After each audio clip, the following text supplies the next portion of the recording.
सारण की धरती से मैं राकेश सांडगिरी आपके सामने पुनः एक बार उपस्थित हूँ तथा आपको नमस्कार करता हूँ।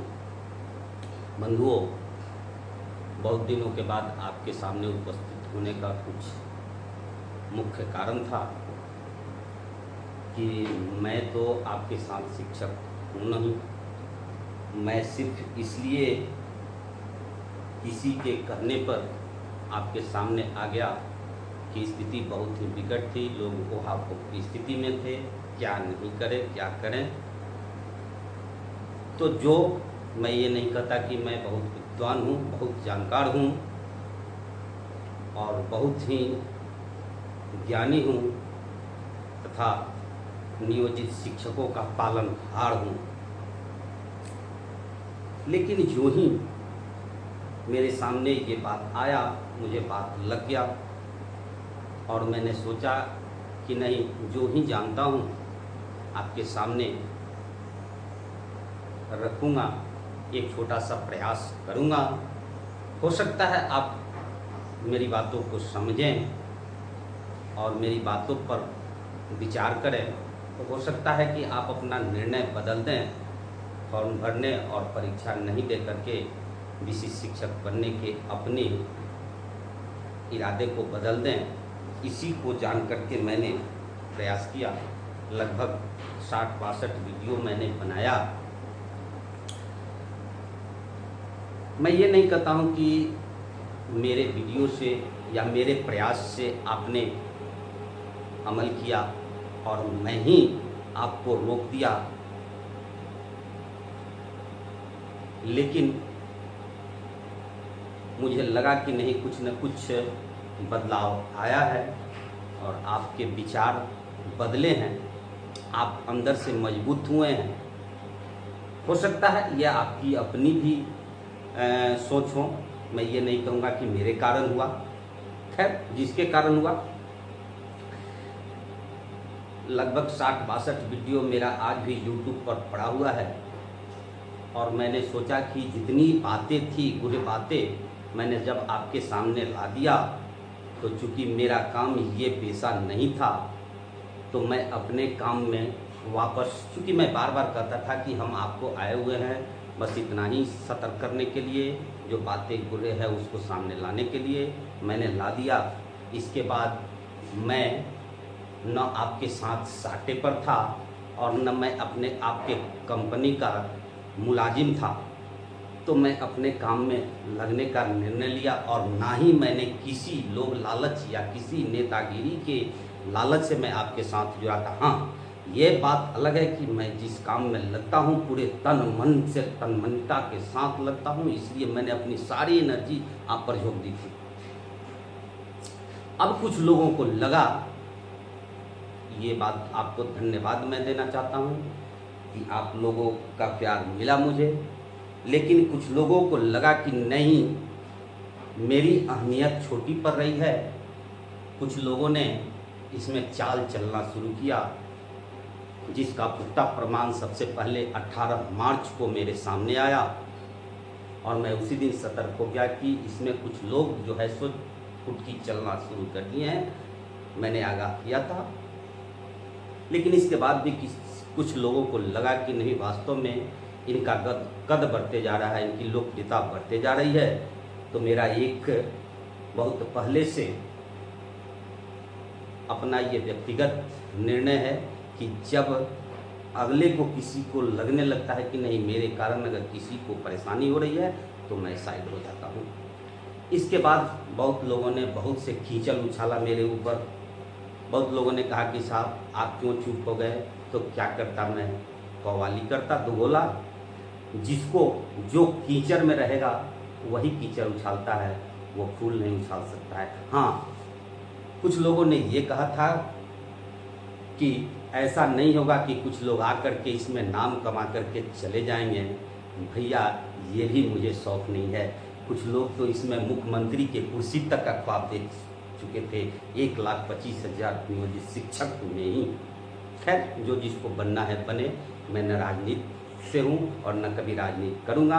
हाँ, समय आने पर कुछ लोगों के लिए प्रचार जरूर करूँगा, ये मैंने विचार कर लिया है। रही बात, कुछ लोग ये बोले थे कि ऐसा नहीं होगा कि इसमें आकर के नाम कमा करके चले जाए, तो भैया इज्जत तो आपने उतार ही लिया है, बची कुची चड्डी गंडी है, क्या ये भी उतार लीजिएगा? जो आपको उचित लगे कर लीजिए, किसका किसका जवाब और किसका किसका क्या दिया जाएगा। लेकिन एक चीज़ ज़रूर मैं आप लोगों से कहना चाहूँगा, ऐसा नहीं है कि पूर्व के लोग, पूर्व के संघ संगठन के लोग जो हैं सो कुछ आपके लिए नहीं किए हैं, बहुत कुछ किए हैं, लेकिन कुछ जगह उनसे चूक हुई है। हो सकता है उनको अनुभव नहीं हो, समझ नहीं पाए हैं, इस कारण से हो सकता है। सभी लोग बेईमान थे। कुछ लोग कहने वाले ये भी कहते हैं कि सभी लोग बेईमान हैं, सभी लोग चोर हैं, ये है वो है। ऐसी बात नहीं है। जो जैसा जिसका चोरी किया होगा, हमको उससे क्या लेना देना है। लेकिन मैं एक बात दावे के साथ कहता हूं कि आज जो भी नियोजित शिक्षक के पक्ष में बोल रहे हैं, उसका देन एक और मात्र एक प्रमोद यादव जी हैं, जिन्होंने हाई कोर्ट में जा कर के और ऑर्डर लिया। सक्षमता स्थगन तो नहीं मिला, लेकिन नियोजित जो है अपने पद पर बने रहेंगे, ये ऑर्डर ला करके उन्होंने सोना में सुहागा ला दिया था। मैंने भी 3 महीना में ये और ज़रूर अनुभव किया है कि बिहार में अगर नियोजित के लिए लड़ाई लड़े हैं, हालांकि उनके बारे में भी ये समझाया गया कि नहीं ये भी बेईमान है और क्या है नहीं है, बहुत कुछ बात है, लेकिन हमको लगता है कि परिचय तो हमको नहीं है, कभी बात भी नहीं है। लेकिन लोगों से अब जाकर के इस 1-1.5 महीना में हमको ये अनुभव हुआ है कि जितना तन्मयता से जयंत सिंह लगे हुए हैं और उन्होंने जो नियोजित के लिए जो ही अपनी क्षमता है वो जो त्याग किए हैं वो सराहनीय है। आगे आता हूँ मैं। कुछ लोग अभी आज बहुत परेशान किए, इसलिए मुझे सामने आना पड़ेगा, और बहुत लोग बोले कि नहीं सामने आइए, कुछ मुद्दा था, और फिर आज के बाद फिर मैं अपने काम में लग जाऊंगा। ये मेरा काम अस्थाई नहीं है। हाँ, कुछ लोग ये भी आरोप लगाए कि ये व्यू कमाने के लिए और क्या के लिए है, तो मैं आप लोगों के सामने ये बोला था कि मुझे निकालने नहीं आता है, जिसको आता हो वे आकर के निकाल ले। किसी ने आगे नहीं आया, लेकिन 2-3 आपके साथी जो हैं उन लोगों के सहयोग से मैंने निकाला, और किसी ने वो एक्सेप्ट करने के लिए तैयार नहीं हुआ, तो मैंने सार्वजनिक काम में उस पैसे को दान कर दिया, डोनेट कर दिया है। ये चीज़ जान लीजिए। आगे आइए, 1-2 सवाल गूंज रहे हैं। किसी भी आंदोलन में भाग नहीं लें। हमको पता नहीं चला कि ये आग्रह है या आदेश है, चाहे जो हो, जो आप समझिए। आखिर क्यों भाग नहीं ले शिक्षक, इसका जवाब देना चाहिए। ऐसा नहीं कि पूर्व के जब सक्षमता का विरोध हो रहा था तो सभी लोग कह रहे थे परीक्षा नहीं दे, फॉर्म नहीं भरे। आखिर क्यों नहीं भरे ये किसी ने नहीं समझाया। यही इसी गलतफहमी में सभी लोग विशिष्ट बन गए, और आज जो लोग आरोप लगा रहे हैं कि प्रखंड स्तर के, जिला स्तर के नेता भी चले गए, वे भी अपना सेंस नहीं लगा पाए, उनको भी क्षमता नहीं था ये, और क्षमता ईजाद नहीं हो पाया कि वे अपने आप को भी रोक सकें। फिर वही बात, ऐसा नहीं कि मैं ही सबसे बड़ा धुरंधर हूँ, दिल्ली के मुख्यमंत्री के जैसा। आए थे एक आदमी, जो सारे लोग बेईमान हैं, सभी लोग एक मैं ही सक्रिय हूँ। कहीं ऐसा नहीं कि आप तरकुल से गिर करके खजूर पर अटक जाए। पूर्व के लोगों ने जो नहीं किया, ऐसा नहीं। अरे भाई, सिर्फ भाषण से नहीं होता है, कुछ काम होना चाहिए। ये नहीं कि सबको लपेट कर करके, और कहीं ऐसा नहीं कि पुनः आप गुमराह हो जाएं। इसलिए मैं शिक्षकों से ये आग्रह करता हूं कि अपना भी विवेक लगाएं, काम होनी चाहिए। आखिर क्यों नहीं जाएं, क्यों आंदोलन में भाग नहीं लें? सबसे पहला सवाल कि नियोजित शिक्षक कालबद्ध प्रोन्नति, ये 7 मांगे, 7 सूत्री मांगों के लिए मैंने एक लिस्ट देखा जिसके लिए आंदोलन का आगाज किया गया है, जिसमें सबसे पहला हमको दिखाई दिया नियोजित शिक्षक का कालबद्ध प्रोन्नति। कालबद्ध प्रोन्नति भैया आंदोलन करने से नहीं मिलेगा। आपका नियमावली में, आपके नियमावली में कालबद्ध प्रोन्नति है। सरकार चाहे जितना भी कूद मचा ले, कितना हो कूद फान कर ले, आपको स्वतः मिल जाएगा। आपको धैर्य रखना होगा। मैं तो सबसे पहले आज एक चीज़ ये बता देना चाहता हूँ कि कुछ लोगों ने मुझे आज सामने आने के लिए जब आग्रह किया तो मैंने ये कहा कि बताइए 64 वो वीडियो में मैंने जो कह दिया है क्या उससे इतर कुछ सामने आपके आ रहा है? अगर नहीं आ रहा है, इसके बाद भी आप दबाव दे रहे हैं कि नहीं सामने आइए, वीडियो बनाइए, एक वीडियो बनाइए, इसका मतलब है कि हमारे पूर्व के बातों पर आपको विश्वास नहीं है। तो फिर वीडियो बनाने से क्या फ़ायदा? कोई फ़ायदा नहीं है। आप बिना मतलब का मनोरंजन करना मेरा काम नहीं है, और उलूर जुलूर बात बना करके सामने आना और वीडियो बनाना मेरा उद्देश्य नहीं है। आगे आइए। ये कालबद्ध प्रोन्नति आपको आंदोलन करने से नहीं मिलेगा। सरकार चाहे जितना भी उतफान मचा ले, रोक ले आपको, अंत समय में आपको अपने घर में भी रहिएगा, कहीं हल्ला गुल्ला करने की जरूरत नहीं है, कहीं कोई संगठन ग्रुप बनाने की जरूरत नहीं है, फिर भी आपको ये मिलेगा।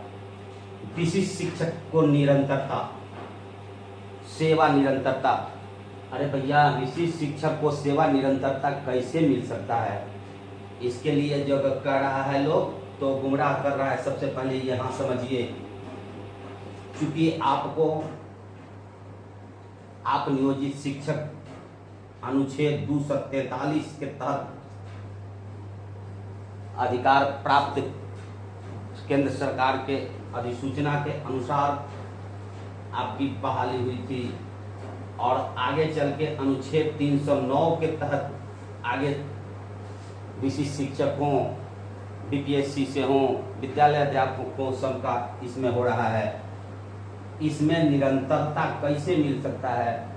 ये संभव ही नहीं है। निरंतरता के लिए सबसे पहले जरूरी है कि इसको मर्ज करना।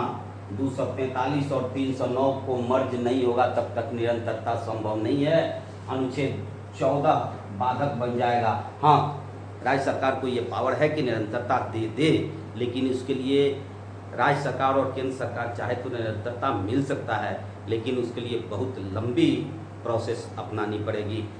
एक चीज़ जान लीजिए। अब इसमें आइए, अगर निरंतरता देना ही है तो सक्षमता का औचित्य क्या?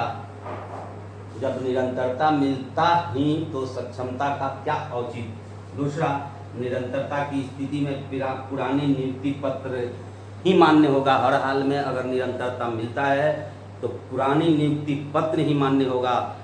तो फिर ये डीओ साहब के द्वारा निर्मित नई नियुक्ति पत्र का क्या होगा? बहुत से पेच फंस जाएंगे इसमें। हल्ला करने से निरंतरता संभव नहीं है। आगे चलिए। तो एचआरएमएस में नई योगदान का क्या औचित्य है? अगर निरंतरता मिले वहीं तो पुनः एचआरएमएस पर नई नियुक्ति का क्या औचित्य है? उसको कैसे मिटा दीजिएगा? अगर निरंतरता मिलता है तो क्या एनपीएस एक साथ 5 से दे होगा? उस दिन से मिल जाएगा। दूसरा, जब तक 243 को 309 में मर्ज नहीं किया जाता तब तक ये संभव नहीं है। और 243 के तहत हर चीज जब आपको मिल रहा है तो निरंतरता लेकर के और 309 के तहत बिना सिंह पहुँच कर नौकरी में नियोजित मर्ज होने क्यों जाएगा और आंदोलन में भाग लेने क्यों जाएगा? आगे देखिए, क्या पूर्व में जो गए हैं TRE 1, 2, 3 या फिर आपको 34,540 में उनको क्या निरंतरता मिल गई। यहाँ 14 कहता है, अनुच्छेद 14 कहता है, आप लोग भी देख लीजिएगा, समझ लीजिएगा, किसी के साथ भेदभाव नहीं किया जा सकता है। अब रही सवाल ये बात कि आखिर निरंतरता का बात आया कहाँ से। सरकार के द्वारा तो कोई घोषणा नहीं किया गया है निरंतरता के लिए। फिर ये निरंतरता लोग जो है सो 2-3 दिन से हम देख रहे हैं, सामने आ रहा है कि झूठी निरंतरता और नकली निरंतरता, ये सब सवाल आया कहाँ से, कंफ्यूजन क्यों पैदा किया जा रहा है। कहीं ऐसा तो नहीं कि सब लोग शांत है। आप बताइए, अभी नियोजित शिक्षक जो हैं इनका तो फॉर्म भरा नहीं रहा है, परीक्षा हो नहीं रहा है, तो बिना लगन का शहनाई क्यों यहाँ डेली जो है सो सामने आ रहा है कि निरंतरता मिल रहा है। कौन सी मिल रहा है, कौन, कहीं ऐसा तो नहीं कि दोनों गुट मिल कर करके नया नया चीज उछाला जा रहा है कि लोग जो है सो ध्यान दें और देखें और वीडियो बने और व्यू मिले। सोच लीजिएगा, ऐसा भी काम होता है। बाकी कुछ लोग ये भी जानकार दावा किए थे कि 28 140 पर फिक्सेशन होगा, और मैंने पहले ही बोल दिया था कि 25, 28, 31 और 32 यही फिक्सेशन होगा। जो हो चुका है, जो मिल रहा है, उसमें कोई परिवर्तन होने नहीं जा रहा है। जो मेरे ध्यान में आया था मैंने बोल दिया था। आगे आपको देख लीजिएगा कि क्या सही मैंने बोला था, क्या गलत बोला था, और मेरा वीडियो पड़ा हुआ है। अगर मुझ पर विश्वास हो, मेरी बातों पर विश्वास हो थोड़ा सा भी, तो जब भी आप कंफ्यूज हो, थोड़ा सा अपने आप को थोड़ा सा डगमग स्थिति में पाएँ, तो एक बार देख लीजिएगा। और हाँ, एक चीज़ और है, आपके जानकारी के लिए मैंने बता देना चाहता हूँ कि मैंने बिहार राज्य नियोजित शिक्षक ग्रुप का नाम मैंने दिया था, और उसको 1 महीना में पूरे 38 जिला में मैंने अपने दिमाग से और अपने मैनेजमेंट पावर से उसको फैलाया था। ये आप सभी बंधुओं को जानकारी होना जाना चाहिए जो पहले से थे। तब रही बात कि एकाएक 1-1.5 महीना पहले मैंने सारे ग्रुप को छोड़ दिया, चूँकि मैं पहले ही बोल दिया था कि मेरा उद्देश्य राजनीतिक नहीं है, और मैंने देखा कि उस ग्रुप में बहुत से राजनीतिक महत्वाकांक्षी वाले लोग किसी अलग अलग सीट से अपनी दावेदारी पेश करना शुरू कर दिए, सक्रिय अपने को हो गए। मैंने साइड हो गया, और मैं आज भी दावे के साथ कहता हूं कि मेरा कोई राजनीतिक पृष्ठभूमि न मेरा परिवार है, न मैं रहूँगा। हाँ, ये जरूर है कि किसी का प्रचार करने जरूर आऊँगा, अगर कोई बुलाएगा तो इतना योगदान मैं करूँगा। लेकिन राजनीति से मेरा कोई वास्ता नहीं है, ना पहले था, ना अभी है, और ना आगे रहेगा। बस आज के लिए इतना ही। और बहुत से छीटाकशी लोग किए, बहुत से मन में बात आ गया था कि जिसके लिए मैंने इतना कुछ किया, इतना तो नहीं कहूँगा, कुछ मैंने किया, अपना जो दान दिया, और बाद में देखा गया कि बहुत से लोग बहुत जगह बहुत से बात मेरे बारे में किए। खैर कोई बात नहीं है, पीछे में क्या बोल रहा है उससे मतलब नहीं है। लेकिन कुछ लोगों ने तो फ़ोन पर संपर्क किया मुझसे, लेकिन जितने भी सक्रिय लोग थे वे लोग साइड हुए। और एक बात और बता देना चाहता हूँ कि एक और ग्रुप नियोजित शिक्षक की आवाज़ राकेश सांडिल्य से कुछ लोग बनवाए हैं, जिसमें कुछ लोग हैं।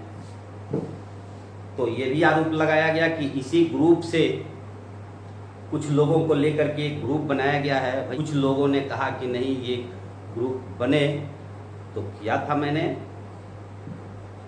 और उसमें मैं सक्रिय भी नहीं हूँ। अगर किसी को लगता है कि नहीं उनका नाम बिना मेरे मर्जी का इस ग्रुप में जोड़ लिया गया है तो कृपया वे लेफ्ट हो जाएंगे या ग्रुप में लिख देंगे, उनको लेफ्ट कर दिया जाएगा। मेरा उनसे आग्रह है। रही बात अब जो साथी जुड़ना चाहते हैं अगर इस ग्रुप से, वैसे जो निष्पक्ष हों, इधर का बात उधर नहीं करें और इधर उधर वाले नहीं हों, वे कृपया मेरे नंबर पर मैसेज करेंगे, मैं जुड़वा दूंगा। ये नहीं है कि मैं उसमें सक्रिय रहूँगा, लेकिन इतना ज़रूर है कि जब जब सरकार आपको निवाला बनाने का प्रयास करेगी तब तक मैं चुप नहीं बैठूँगा, मैं नेतागिरी नहीं करूँगा, मैं ग्रुप ऑपरेट नहीं करूँगा। आप अपने को दृढ़ रखिए। जब देखेंगे आप अपने से सक्रिय होइए ना, आप अपने देखिए ना, दूसरे पर क्यों भरोसा रहिएगा। ऐसा नहीं कि एक आदमी डुबा दिया दूसरा आदमी, ऐसा नहीं हो सकता है कि आपको डुबा दे। जब मैं महसूस करूंगा कि नहीं, कहीं ना कहीं किसी न किसी रूप से आपको सरकार के द्वारा दबाया जा रहा है, तब तक मैं आपके सामने रहूँगा। बोलने के लिए कोई रोक नहीं सकता है। और ऐसा बात नहीं है कि बहुत लोग ये भी प्रचार किए कि नियोजित छोड़ करके ये विशिष्ट की बातें बोलना शुरू कर दिए। तो ऐसा बात नहीं है कि मैं नियोजित के द्वारा रजिस्ट्री कराया हुआ हूँ। मैं जिसके जब जो उचित समझूंगा मैं बोलूँगा, आगे भी बोलता रहूँगा। धन्यवाद।